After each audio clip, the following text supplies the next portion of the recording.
Welcome to NuttieBuddie Entertainment. The Ugly. Ew! Let's go to the ugly. Let's start with you, Brian. What's your ugly? Ooh, you want to start with me? You want to get spicy? Let's do it. Off the top? Yeah. Okay, I only have one ugly. Mm-hmm. And kind of what you had in your bad for Shuri is where I'm going to have for the son, Toussaint, or T'Challa Jr. He was in my ugly. I don't think it's believable for him to just have a son who's just like shipped off to Haiti. His mom doesn't know about him for 6 years. His sister doesn't know about him for 6 years. Just keep it a secret from everybody. And then when they finally come to visit, like, oh yeah, we'll show him to you now, not wait how many years for that to happen. Obviously they want to set him up for the next Black Panther to go on.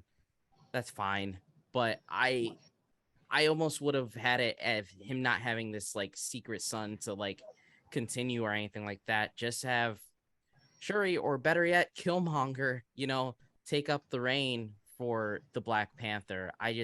It was emotional to see that at the end of the movie, yes, but I don't think it was necessary for him to just have like a secret child.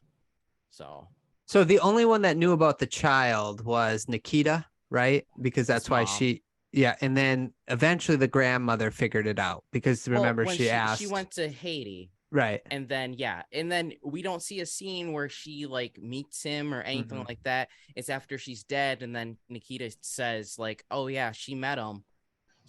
That's it. Nothing really told us that she knew about him or anything, that there was some hope for the line or anything like that. So. Yeah, I felt like too that scene was sort of, I liked that they had it because I like that they were trying to like say, okay, there's still part of him that's still alive. I thought they brought it in on the wrong moment because when Shuri thought that she was the last person of her left and Nikita's like, are you okay? And trying to talk, like, what did you see? All that stuff. That was the time to be like, hey, let me take you somewhere and show you something. And then like, this is your nephew. And then it would have been, I think, more powerful and would have given her a reason why not to burn the world down, so to speak, right? Like, I think that would have, excellent point. Like, I think it could have been more powerful in the right moment of the movie. That was the wrong moment. And I don't understand why Nikita didn't show her sooner to back her off the brink of destruction. But yeah. Well, here's a theory. They shot that scene 6 weeks ago. Probably. You know what I mean? It might have been a reshoot. It's like, well, something about the end of this movie isn't working, right? What do we do? Let's go to they're on a beach, real simple. Yeah. We could film it in an hour, possibly. I also thought that when she was like closing her eyes, trying to like feel her brother, I almost thought like the son should have like put his hand on her shoulder. And then that's when like he gets introduced, sort of thing. I think that would have been a little bit more powerful than her like sitting down and just introducing him. So that's fair. Yeah, they could have done. That's like my big thing is like I did like it, but it could have been much more of a powerful scene if they put in the right part of the movie or it did it in the right way. Yeah. Chris, you got an ugly for us? Yes, I have 1.5 ugly. Okay. I'm going to disagree with you guys. You enjoyed the Marvel continuity. I hated the CIA scenes so much. I would have been so happy if this movie was just completely self-contained in its own thing and had nothing to do with any other Marvel things. Yeah. Every scene with Martin Freeman is basically just an exposition scene to like catch you up. Like if you can't follow the plot, here's him coming in to like talk about it for 2 minutes so you understand what's going on. I have a hot take. I don't think Ryan Coogler had anything to do with those scenes because the rest of the movie is so distinctively shot in his style. And then you have these scenes that are just like flat. They look like the TV shows.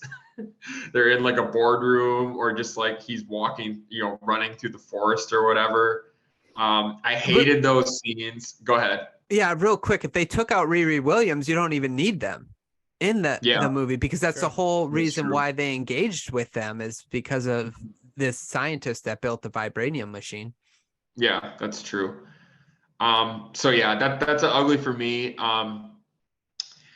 And then sort of on top of that is, I don't know, like, what I guess we'll like see finally when she has a bigger role in a movie, but I like Julia Louis-Dreyfus a lot, but I don't know what the direction either she's being given bad direction, or she's like just improving because she's a comedian. Just like go out there and be silly, because it's like her character is like the bad, like, drunk wine aunt sort of thing going on.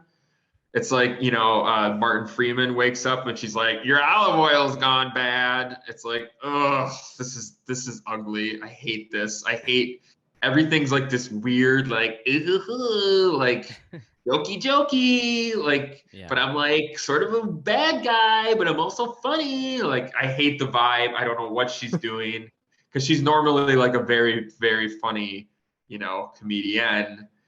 So I don't know if she's being told to act this way or what, but I do not like the character at all. I don't like what she's doing with it. So ugly for me. It's fair. That's fair. I would say that she's supposed to be cringe, right? Because she's technically a villain. Yeah. But if you don't like her, it might be a good thing. If I don't know, like, if she's Yeah. a villain and not supposed to be likable, Mhm. they nailed Yeah. it, I guess. Yeah, that's fair. What was your other ugly?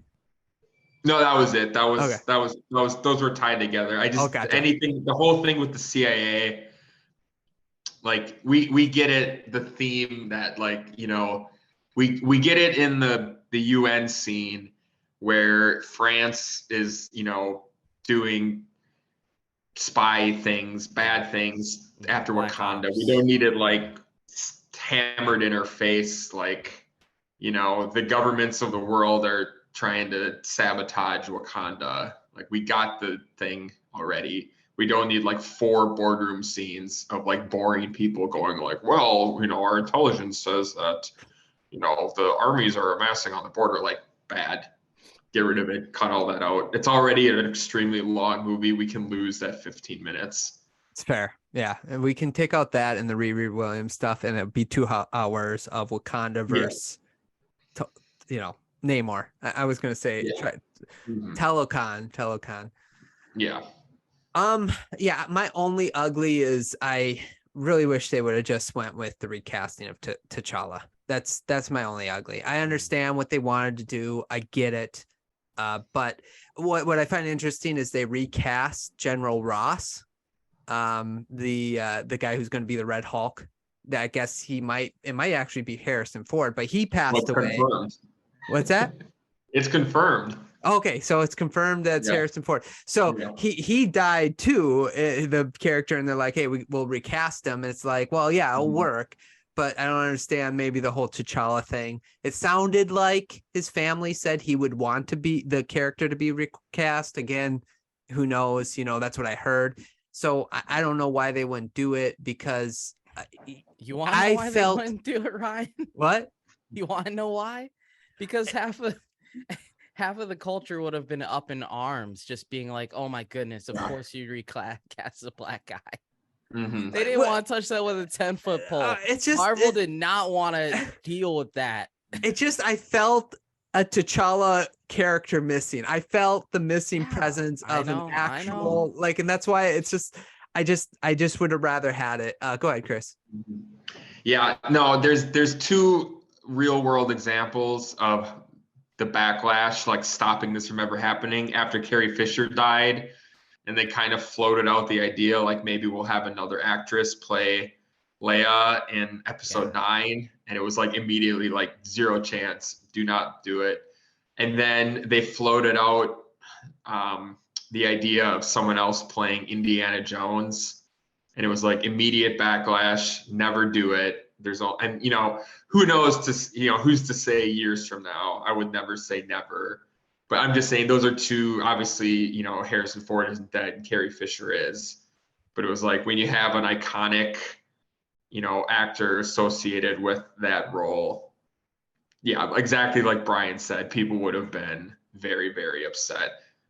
Yeah, so maybe it's the timing of it, like, because there was a whole recast T'Challa movement, like there was a big thing that people wanted. I think the fan base was sort of divided on it, but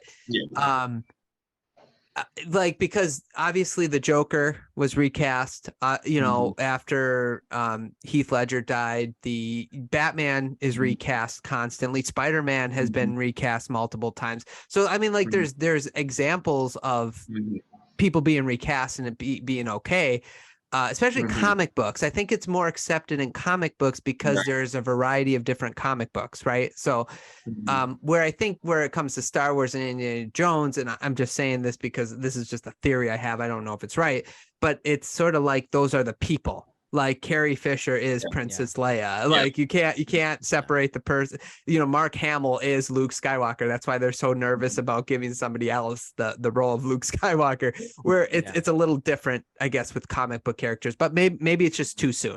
Could be that too as well. Also, think about, they used all of the good young black male actors in the first movie. How are you gonna find somebody if you already kind of killed all of them off? Or they've already been kind of used in the MCU. So it's like, I don't know who they would have actually as an actor chosen to fill in this role. Like I actually got Jonathan Majors for Kang. Yeah, he would. But it's like Michael B. Jordan would have been perfect to fill that in recast, but he was also used as Killmonger and killed, and it's like, your redemption story that you mentioned before when we were talking about it in the Black Panther review, that could have been in Black Panther 2. I was like, man, that would have been kind of fun if they were able to do that. But okay, guys, any other ugly? Thanks so much for watching this clip of our podcast where we reviewed Black Panther Wakanda Forever. If you'd like to listen to the rest of the podcast, look at the description below. You'll find a link to take you to listen to our other thoughts of the movie. Let us also know your thoughts of Black Panther Wakanda Forever in the comment section down below. Subscribe to the channel, like the video. Thanks so much for watching. I hope you guys enjoyed, and we will talk to you guys soon.